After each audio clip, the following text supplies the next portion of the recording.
For your entertainment and intellectual enrichment, bonus quiz 1 is ready to go. Just for fun, how many saw this? And exam 1, next week Thursday. Time slot with which you are familiar for assembly exams. I know that a few of you may have legitimate conflicts. If, for example, you're in 2046 laboratory Thursday evening, then you have a legitimate conflict. For those of you who have this conflict, I need a note in writing, placed here, not emails. The syllabus says, you got business to transact with this course, forget emails. I delete them. For those of you who have this conflict, if at all possible, we wish to allow you to take the exam on Thursday, the same day, but earlier in the day, from either 2 to 4 p.m. or 4 to 6 p.m. If you cannot meet with this arrangement, you must let me know with the note.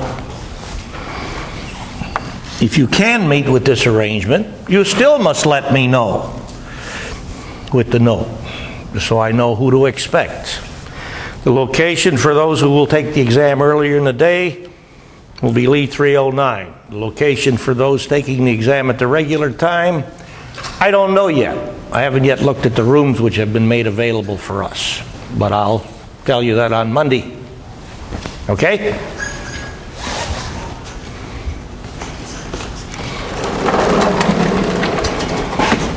And now we proceed. Can you tell us more about the bonus quiz? You read the bonus quiz. You'll find out about it. Oh, I just mean the points. What point is it worth? What are the? It's on there. It's all on there. Remember how the bonus quiz operates. You may work with each other. You may use any information source of your choice, except professional educators of chemistry. If you come and ask me or our discussion instructors questions about the bonus quiz, we will provide such regarding clarification, but that's the end of it. Because of the free-range nature in which the bonus quizzes operate. I can tell you this. If you are capable of dealing with bonus quizzes on your own, you'll be more than capable of dealing with any questions or problems we give you on during the term exams. The bonus quizzes are by design tough, challenging, but based on the material which we are considering.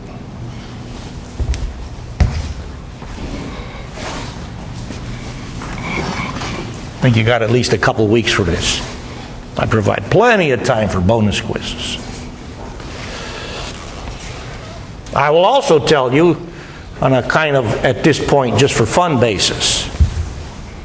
I know that some people who do not wish to function as students, but who are members of this gathering in the past, have gone to places like Tutoring Zone and paid money to have the bonus quizzes worked out.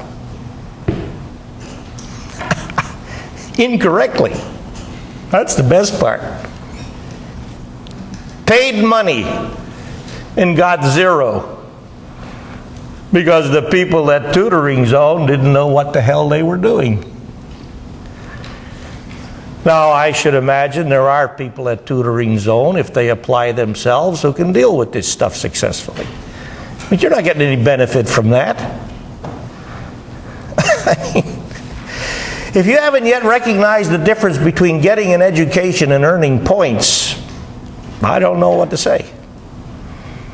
Because if you get the education, you'll earn the points. But I know a lot of people who've earned the points. I know people with degrees, PhDs in fact, who don't know squat.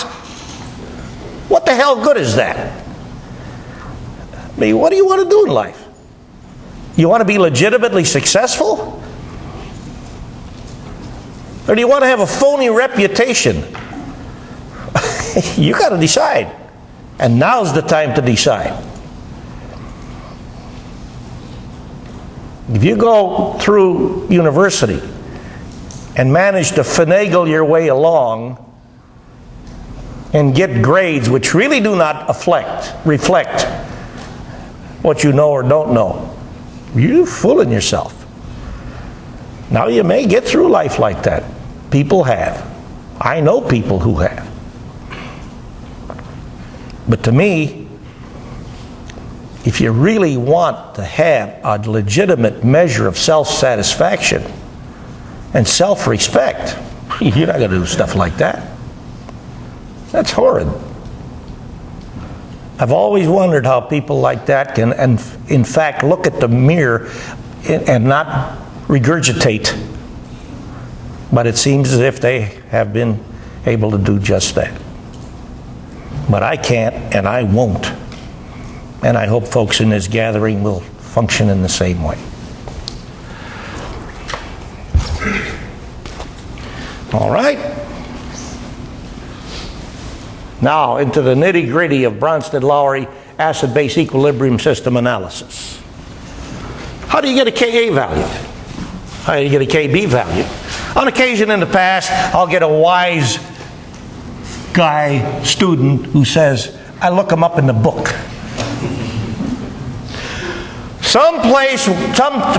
At some time way back when, there was no book in which to look this stuff up. Like acetic acid, for example, which arguably is the best known acid of all time. Acetic acid, the active ingredient in household vinegar. Why so? Because historical accounts of the chemistry of acetic acid indicate that way back in pre-biblical days, acetic acid came to be known because back in those old times, people were then doing, as we presently do, a chemical process. They were running a chemical process for which the purpose was to make potable spirits. Fermentation is the process to which I refer. And one of the byproducts of usual fermentation processes is acetic acid. That's how it came to be known. Now, they didn't want to make the acetic acid, but at that time they couldn't avoid such. Upshot, they got familiar with it. We go to the laboratory. Somebody's now given us this new material whose formula we know. H3CCOOH with no OO bonds. We've already looked at the structure for acetic acid. Shorthand reference HAC, because H3CCOOH is a little time consuming to write out, given that we deal with this solution quite often in class. Okay? So we carefully prepare this solution of known molarity of 3 sig figs. That's the label on the bottle. We get a good pH meter. We measure the pH to 2 significant figures. We get 2.63, from which we compute the hydronium ion concentration, which we realize also to be equal to the acetate ion concentration because of this equilibrium, which on being read stoichiometrically tells us.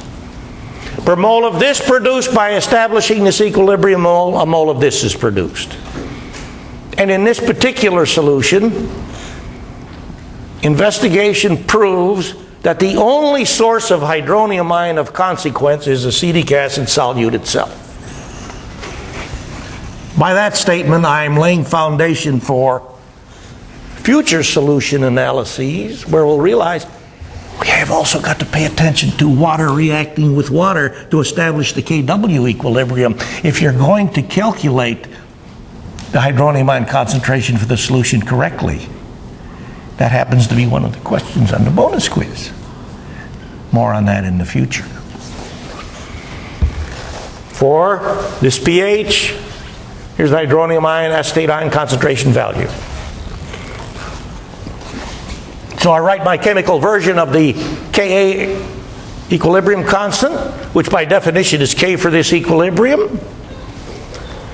Ka for acetic acid. I put in the values, and I get 1.8 times 10 to the minus 5 to 2 sig figs, which is, of course, the tabulated value you see in our table. And I've looked at Ka for acetic acid in a whole bunch of different tables. All comes to be this. You can, on occasion, and if you become a serious student of chemistry, you will observe such, that equilibrium constants, which are always evaluated by measurement in some way, shape, or form, cited by different authors, different experimenters, may have different values. The values are usually close to each other, but this thing comes as a consequence of the measurements that were made and the care that was taken in making these measurements. And now, remember that this is an equilibrium constant, which means these values are strictly equilibrium values. We have, by measurement, found the equilibrium concentration for hydronium ion acetate ion. What's the equilibrium concentration of acetic acid? It's not that. That's the label on the bottle. As a very, very explicit illustration, a sharp, loud, emphatic illustration of what we're talking about.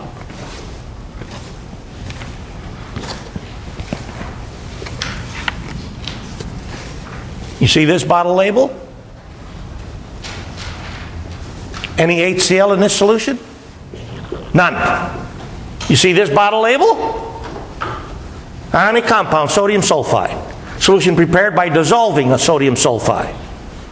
In this solution, any sulfide ion? None. So you have to draw the distinction between a bottle label and what's actually in the solution, which is what we've been talking about extensively. You simply have got to understand chemistry which occurs when a solution is prepared. There's no other way to get at principal species inventory.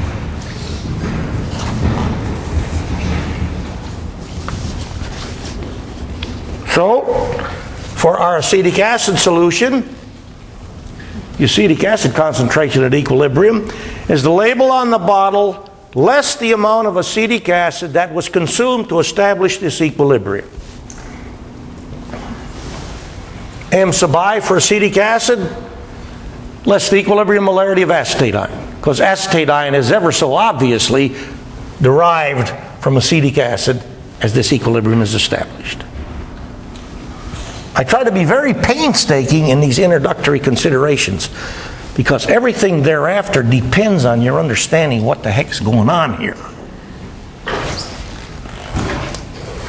Now, from this analysis, for the specific weak acid, acetic acid, we get a very important generalization.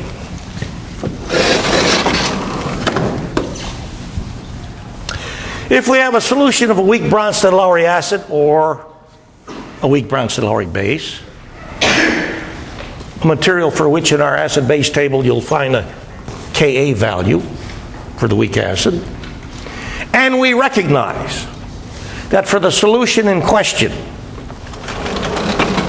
like this solution, the only contributor of consequence to the hydronium ion molarity as well as the acetate ion molarity is solute acetic acid itself. It follows that, as we noted up here, that the hydronium ion molarity and the conjugate base molarity are one and the same. So we'll represent them each with what is usually considered to be the favorite algebraic representative of something whose value we wish to calculate. X. X denotes the unknown. Okay? And as this part of the puzzle showed us, what's in the denominator for this weak acid or the weak base? It's the label on the bottle, the numerical value thereof, less the equilibrium molarity of a derived species. Conjugate base for the weak acid. For we deal with the weak base, it'll be the conjugate acid of the weak base. So, with this, let's take this generalization and apply it to this solution.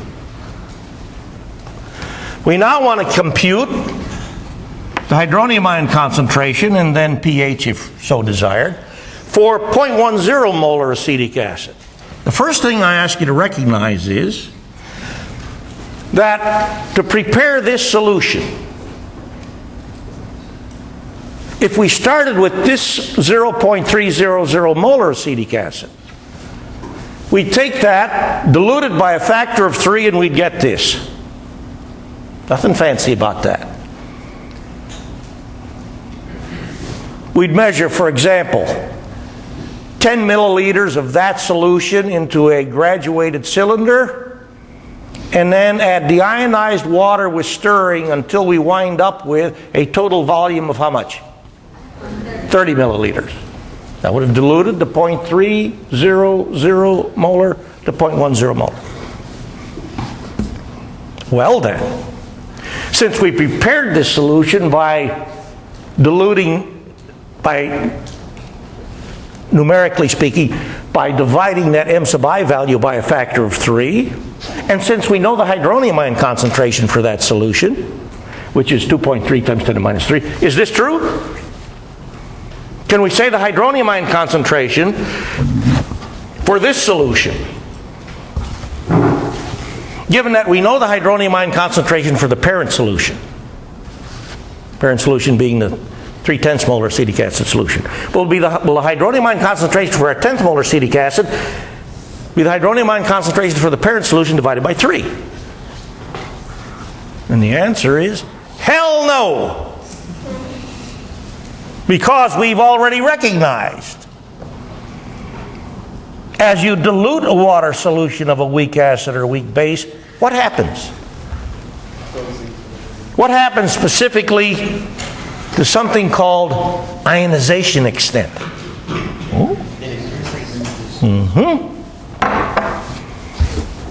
Back to our acetic acid equilibrium reaction. We have recognized if you take this system as it exists for 3/10 molar acetic acid and add water, at the instant at which you add water, you murder this equilibrium. And hell with this textbook stupid terminology about shifting.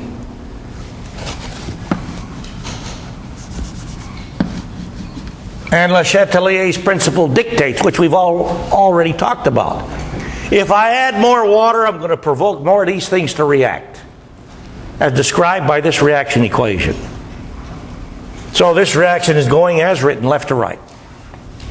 And when it finishes going left to right, then the equilibrium will be reestablished.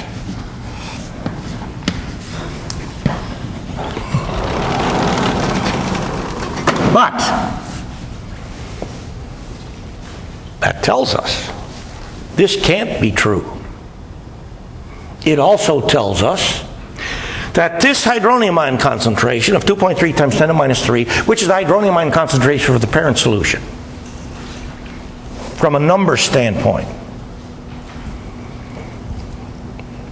will be more than 3 times bigger for the hydronium ion concentration for the 10th molar acetic acid, or less than 3 times bigger. Because we've just found it won't be 3 times bigger. The hydronium ion concentration of 2.3 times 10 to minus 3 will be more than 3 times bigger for the hydronium ion concentration of the resulting solution, or less than 3 times bigger. Or let's ask it this way. When I get the hydronium ion concentration determined correctly for 10th molar acetic acid, how will it compare to this number?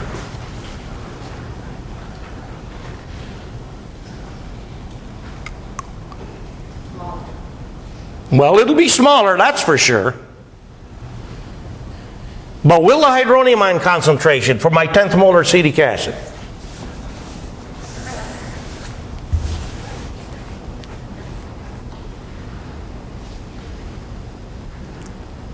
will it be in comparison to this value?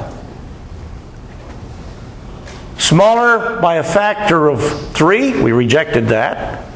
Smaller by a factor that's less than 3, or smaller by a factor that's greater than 3. How will it compare? It's diluted by a factor of less than 3. No, it's diluted by a factor of 3. I'm sorry. It's less, But you're on the right track. It's less than by a factor of less than 3 because it's reaction. Because what we're doing is to make more hydronium ion and cause more acetic acid to react. So if we want to get the hydronium ion concentration for the 10th molar acetic acid, by starting with the hydronium ion concentration for the parent acetic acid solution, we've got to divide this by a number that's smaller than 3. Let's see what the number is. We go back to our general recipe. 1.8 times 10 to the minus 5. For the solution in question, x squared, m sub I is now 0.10 less x. And then we ask the question, how do we solve this thing? Directive number 1. We, of course, will recognize from our knowledge gain in algebra class that this is a quadratic. And can you solve this with the quadratic formula? Of course you can. But will I solve it with the quadratic formula? Nuts. Never. No way. Because once I start shoving numbers into this quadratic formula, I'm going to learn, I'm going to stop learning what this means. And I'm in chemistry class. I need to know what this means. So I'm not solving any of these things with any recipes, like a quadratic formula. And if you recall at the end of chapter 17, when we looked at the ammonia N2H2 equilibrium reaction, we found out with an expression which, algebraically speaking, was fourth order. You can't solve that with any given equation. There is none such. You have to solve it by horse sense and understanding of chemistry. And that is the best way, always, period. Because if nothing else, it fosters a deepening of your understanding of chemistry. That's what we want. So I recognize, to solve this, that if m sub I minus x is equal to, or is very close to m sub I, then I can solve this thing correctly by forgetting x in the denominator. Because x is so small, when I subtract it from this, I'm not changing this. Or I'm not changing this substantially. Now, some students are mystified when I make this statement. Why? We're dealing with a solution whose hydronium ion concentration is pretty damn small. We've already recognized that the hydronium ion concentration for the parent solution, the one that got diluted, was only 0.0023, right? If I write it as a decimal fraction. If I take m sub I for this solution,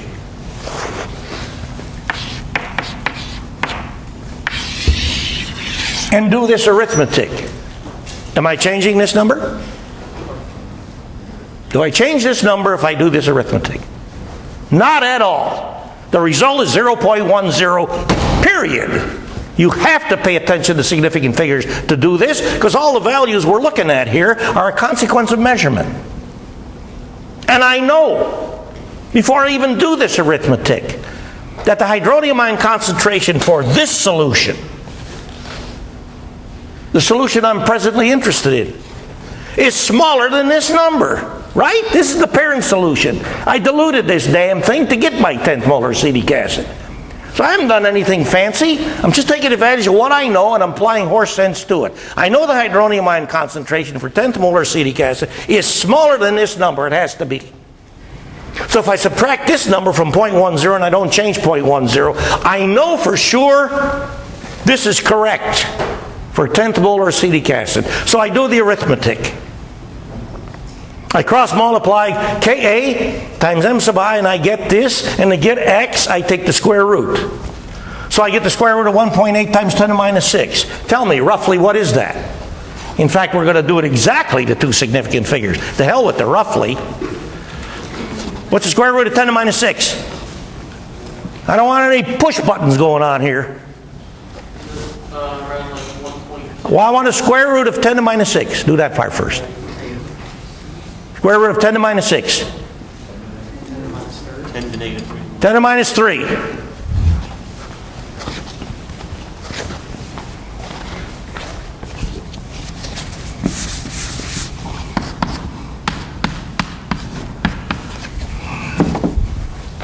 Now let's get at the square root of 1.8. Tell me. Now watch out, here's the tough one. What's 1 squared?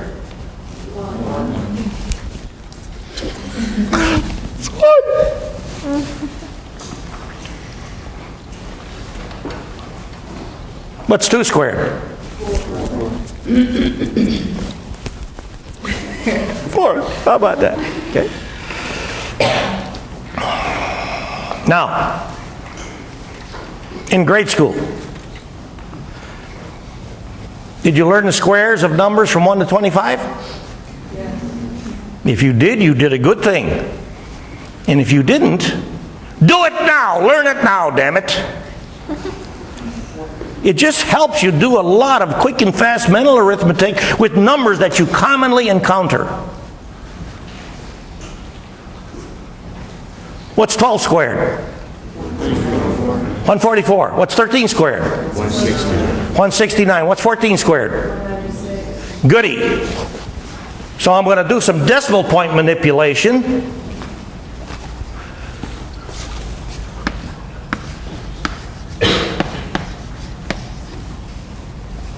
(13 squared), 14 squared. So if I take 1.3 squared, I get this. And if I take 1.4 squared, I get this. Don't be scared by these decimal points. And now I ask the final question, which of these values is closer to 1.8?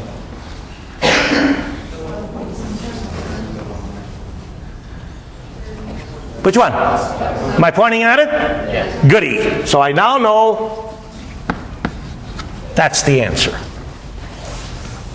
And I got to stop there. 2 significant figures I'm limited to. Does your calculator know anything about significant figures?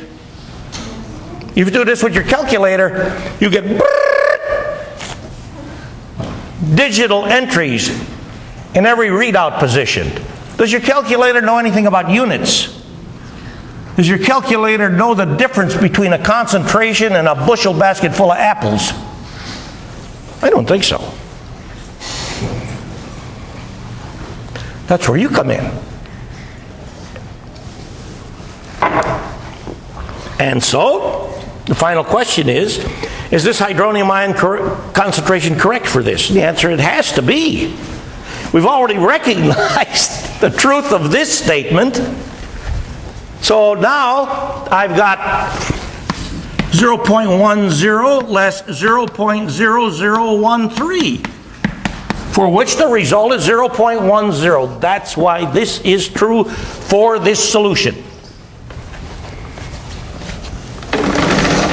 Now you're asked to engage in a similar computation in question 1819, where you're supposed to get the hydronium ion concentration for 1,000th molar acetic acid. You do that. We'll carry on with a similar problem in just a moment. But what we have now done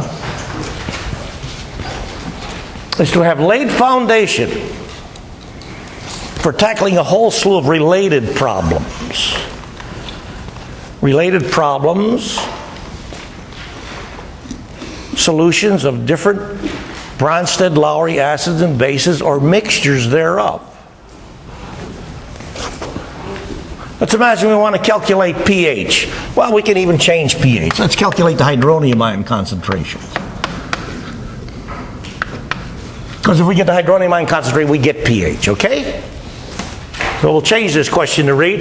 Calculate the hydronium ion concentrations for half molar to 2 sig figs ammonia solution and half molar to 2 sig figs sodium acetate solution. Before you do any arithmetic, what do you know about the hydronium ion concentrations for these solutions relative to 1.0 times 10 to the minus 7? H3N is going to be a higher. I want to know what we know about the hydronium ion concentrations for each of these solutions relative to the value 1.0 times 10 to the minus 7. The hydronium ion concentration for each of these solutions must be smaller because these are bases, right? Now then, which of these solutions will have the smaller hydronium ion concentration? H3N. Is it the ammonia solution or the sodium acetate solution? Which of these solutions has the smaller hydronium ion concentration? It will be this solution. Why? Because this stuff is a stronger base than acetate ion. That means the hydroxide ion concentration for this solution exceeds the hydroxide ion concentration for this solution. And of course, each of these hydroxide ion concentrations will exceed 1.0 times 10 to the minus 7. See what we're doing? We're talking about the chemistry of the system before we do any arithmetic. And that's what you got to do in chemistry class. What is the chemistry of the system? The most common reason students don't succeed with a gathering like this. Now, I hope you all succeed, so I hope none of you have this problem. But for those who don't succeed, the most common cause for not succeeding is these people do not want to pay attention to the chemistry of the system. They want to get some damn formula and start shoving numbers into there and pushing buttons on the calculator like you did in 2045. Well, the hell with that, that's gone. And I tell my 2045 colleagues this. I know they're trying hard and I know they're sincere. But I tell them, I'm damn tired of students coming to my 2046 class who don't know any of the stuff they're supposed to know from 45. Well, come on, let's get on the ball.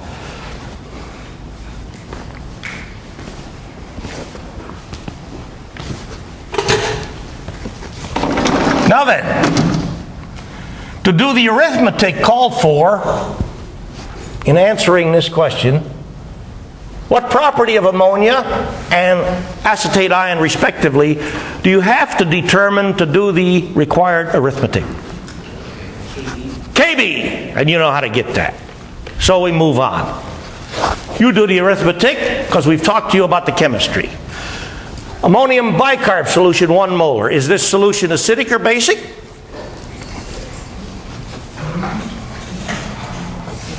Neutral? Mildly acidic, mildly basic? Strongly acidic, strongly basic? What do you tell me about this solution? First of all, is it acidic or basic? How many vote basic? How many vote acidic? What considerations do you have to make, students of chemistry, to answer this question? What do you have to do to answer this question? What do you do first? Yes. What is that? Didn't hear you. What equilibrium? Before you start doing business with equilibria, what are you going to do first? Reaction. Nope. How does the chemical react with water?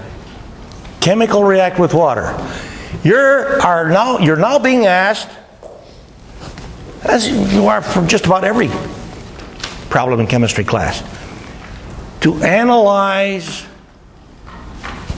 a solution. What do you do first? You have to know what you have. Yeah! What is this thing? Know what you have. Yes! If you don't start with a PSI, you're dead. You got that? You pay attention to what the hell you got. And that's the PSI. Don't do that, forget it. Nothing you do thereafter will have any meaning. So I'm looking at this solution. I recognize it as the formula for an ionic or molecular compound. I'm listening. Ionic. Ion components, ammonium ion, bicarb ion. So now I pull up my acid-base table. I see ammonium ion listed in the acid column. I see bicarb ion listed in both columns. In the acid column, I recognize.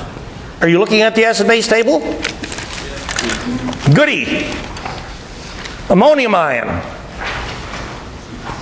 Ka, 5.6 times 10 to minus 10. Bicarb ion. Ka, 4.8 times 10 to minus 11. So I've already recognized that ammonium ion is more than 10 times as strong an acid as is bicarb ion. So the boss of hydronium ion concentration determination for this system is ammonium ion. Now I'm trying to figure out what's my best base. I got water and bicarb ion. Well, we've been through this before. We know bicarb ion is a considerably stronger base than water. That doesn't mean bicarb ion is a strong base, but it's a hell of a lot stronger base than water. And last time we computed Kb for bicarb ion. It's 2.4 times 10 to minus 8. Does that value sound familiar? So now I'm comparing these numbers. For the base, measure of strength, ability to create hydroxide ion, is 2.4 times 10 to minus 8. For the principal acid, ammonium ion, a measure of its ability to make hydronium ion is 5.6 times 10 to minus 10. Which number's bigger? Ka ammonium ion, Kb bicarb. Kb bicarb. Bingo, the solution's basic.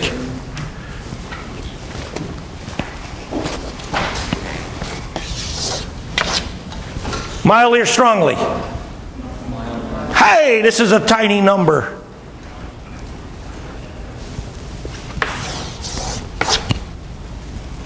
Enough said on this one. 1822. We'll give you the nuts and bolts of this, then you do the arithmetic. We're in the laboratory. We're going to make a mix.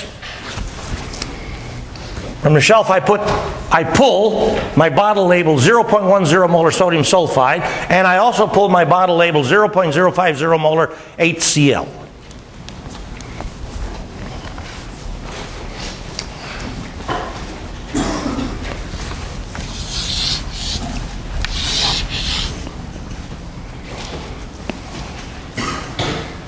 What do I do first for each solution?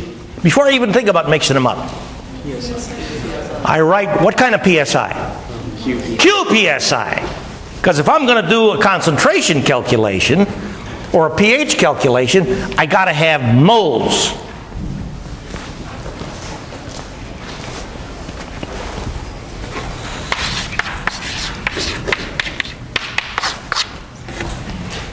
All right? Do I care about moles of sodium ion? No, so the hell with it. What do I care about? Moles of? Moles of what? You tell me and I'll write them down. Hydroxide ion and HS minus. How many moles of each? How much?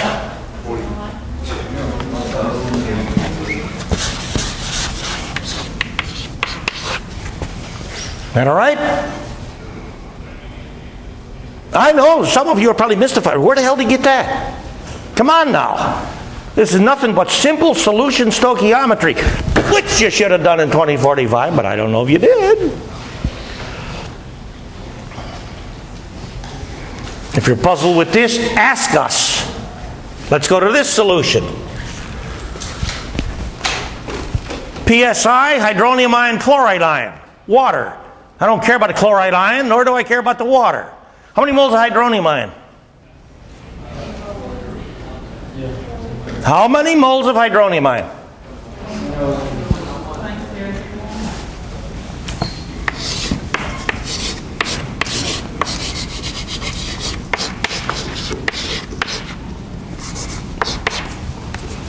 What did I write there?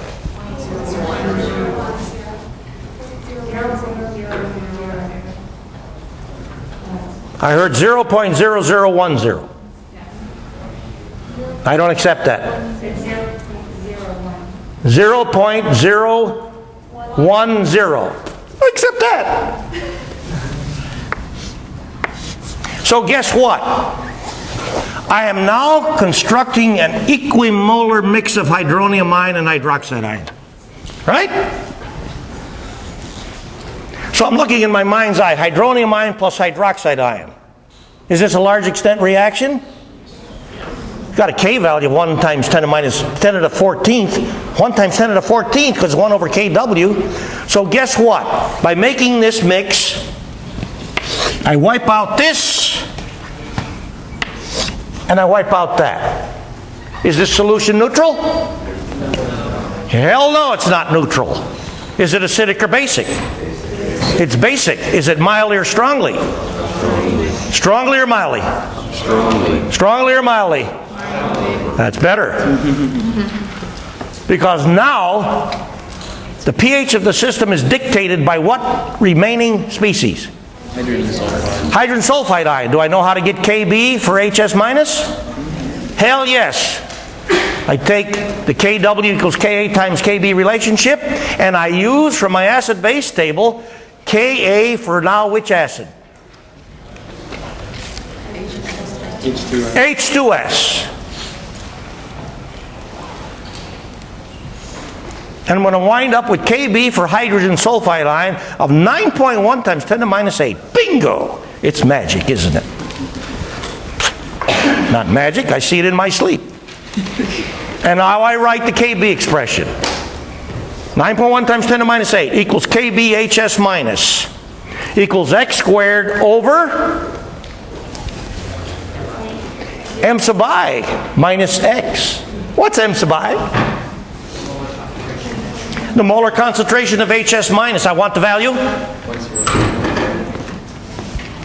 What is the value? HS minus molarity.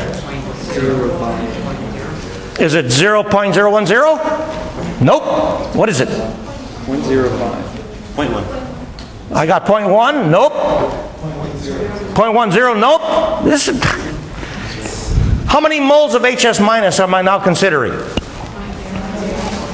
And these moles of HS minus are swimming around in what solution volume? I put together 100 milliliters of this stuff with 200 milliliters of this stuff. Last I checked, that's 0.30 liters. So m sub I is this number divided by 0.30, right? And now you know how to do the arithmetic. Pick it up from this point next time.